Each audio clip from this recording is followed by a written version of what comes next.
Pemirsa, masih bersama saya Syifa Aulia dalam Berita Kaltim hari ini. Kembali kami sampaikan 3 berita utama Kaltim hari ini. 3 rumah di Tarakan terbakar dan 2 lainnya terdampak. Sejauh ini penyebab pasti munculnya kobaran belum diketahui.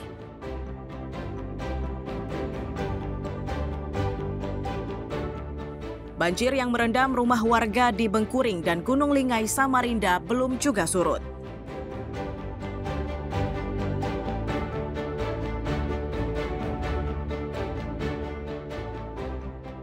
Ratusan disabilitas di Kabupaten Berau unjuk kemampuan melalui Paralimpik yang mempertandingkan 6 cabur khusus disabilitas.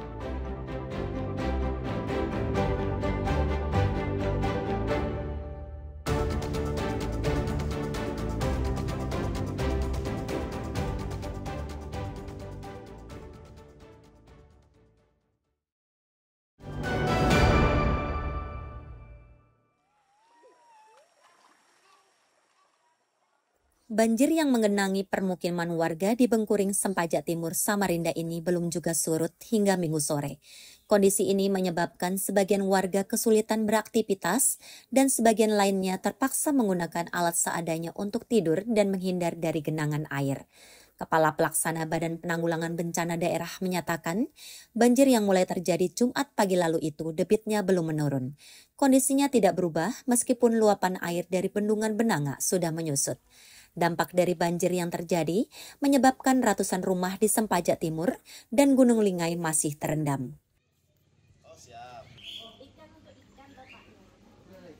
Semenjak ada genangan air mulai hari Jumat pagi, subuh itu, belum ada penurunan. Walaupun di TMA sudah mengalami penurunan sekitar 7,09, namun di pemukiman sini belum menunjukkan penurunan, dan karena memang di posisi Sungai Mahakam sedang pasang kurang lebih 1,7 tingginya. Nah, sehingga ada 3 RT yang terendam.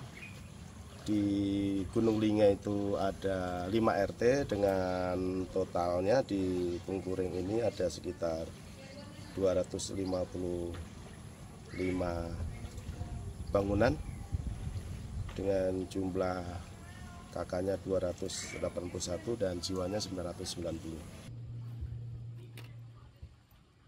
Menurut salah seorang warga, banjir seperti ini sudah biasa terjadi saat hujan mengguyur, terutama di wilayah hulu dari bendungan Benanga. Agar banjir tidak lagi menghantui, maka pemerintah kota harus membuat aliran ganda di sisi Sungai Karangmumus.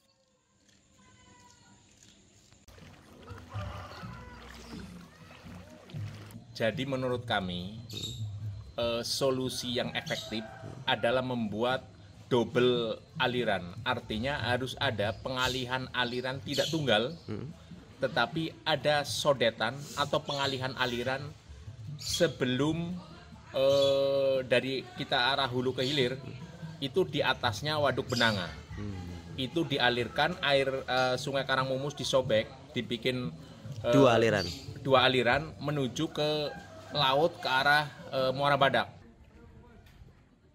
Apapun penjelasan dan usulan penanganan banjir, namun warga hanya berharap banjir yang sudah berlangsung selama 3 hari itu bisa segera berakhir agar aktivitasnya kembali lancar. Iswanto dan Amir Hamzah melaporkan dari Samarinda.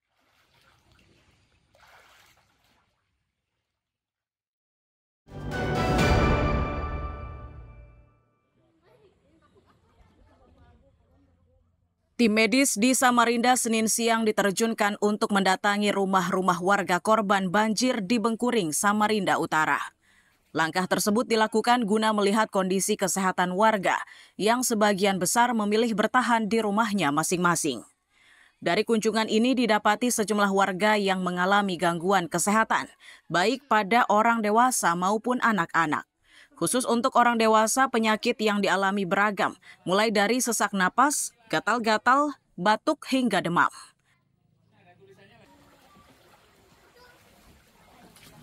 Kebetulan kami dipanggil oleh tim BPBD juga untuk ikut memberikan bantuan medis kepada korban-korban bencana banjir di Bengkuring.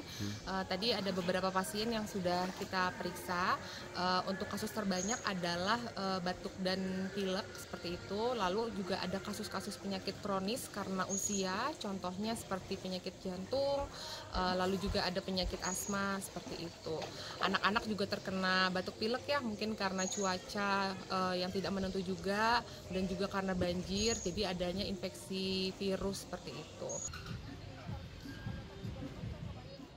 Dari Lurah Sempaja Timur diketahui jika banjir ini sudah memasuki hari keempat dan sudah merendam wilayah 5 RT dengan ketinggian air hingga 65 cm. Dari luasan titik banjir ini terdapat 520 jiwa atau sebanyak 181 keluarga yang terdampak.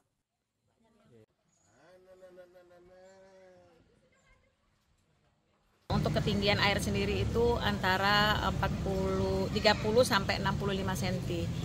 Untuk aktivitas warga sendiri apakah masih bisa seperti memasak, kemudian tidurnya seperti apa Bu dari pantauan Bu? Dari pantauan kami kemarin ketika pasang tinggi memang warga banyak yang tidak bisa beraktivitas untuk memasak di dalam rumah karena juga tergenang, termasuk juga untuk tempat tidur. Sebagian ada yang mungkin mengungsi ke tempat tetangganya yang agak lebih tinggi maupun ada yang mengungsi keluar, tapi kebanyakan adalah bertahan di rumah masing-masing dengan membuat tempat yang agak lebih tinggi. Banjir di kawasan Bengkuring terjadi akibat luapan dari Sungai Karangmumus. Kondisi seperti ini biasa terjadi saat musim penghujan atau akibat kiriman dari bagian hulu bendungan Benangah. Warga berharap Pemkot Samarinda bisa secepatnya mengatasi persoalan tersebut. Iswanto dan Amir Hamzah melaporkan dari Samarinda.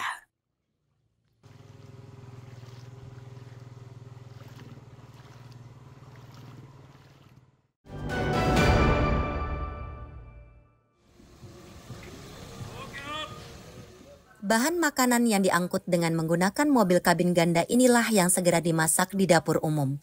Petugas dan relawan harus bekerja cepat karena makanan tersebut harus segera dibagikan kepada korban banjir di Bengkuring, Samarinda Utara yang lokasinya tidak jauh dari dapur umum.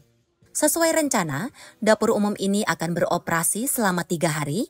Di hari pertama, mereka menyiapkan sebanyak 1.200 bungkus nasi. Dari jumlah tersebut, penyalurannya dilakukan 2 kali, yakni pada siang hari dan malam hari. Untuk memudahkan distribusi makanan siap saji ini, akan dilakukan oleh RT setempat. Seperti biasa, seperti tahun-tahun yang kemarin, kita tetap melakukan aktivitas di dapur umum. Sampai hari ini pun kita tetap lanjut. Berapa hari Bang dapur umum? Rencananya itu sampai 3 hari. 3 hari ya.